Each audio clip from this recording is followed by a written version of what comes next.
La gorge nouée, simple ouvrier, je me sais condamné, n'étant pas sur la liste des navettes du programme Arche de Noé. Le spectacle de désolation s'amoncelle, c'est l'épilogue et il fait si sombre sous nos stèles. Les homicides se signent de rouge sans nuance, plus rien ne retient maintenant le cycle de la démence. L'obscur futur se coiffe de vices, amenés à leur terme, certaines rues de luxure s'inondent de sperme. Les masques tombent, les hommes vomissent leur haine en fusion, pendant que la chaleur colporte les odeurs de putréfaction. Je me réfugie dans un album photo avec ivresse, pour sans doute y retrouver les tombeaux de ma jeunesse. J'essaie d'oublier toutes ces images de capitales irradiées, refouler mon côté bestial pour ne pas tuer, oublier le bruit de la chute des corps défenestrés, oublier cette femme enceinte qui dans la rue se mutile pour avorter.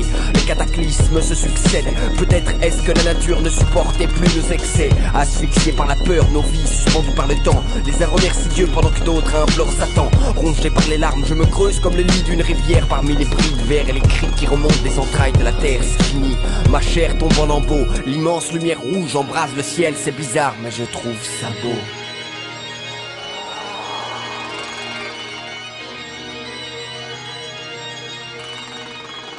L'arche de Noé pénètre dans la stratosphère d'un œil vigilant avec à son bord une poignée d'hommes bénis par la chance, ayant l'espoir de réanimer notre civilisation sur une terre salitaire.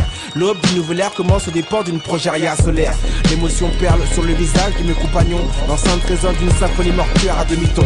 La communion de toutes ces souffrances envahit mon être jusqu'à en rendre même provoquant les prières des prêtres. J'en peux plus.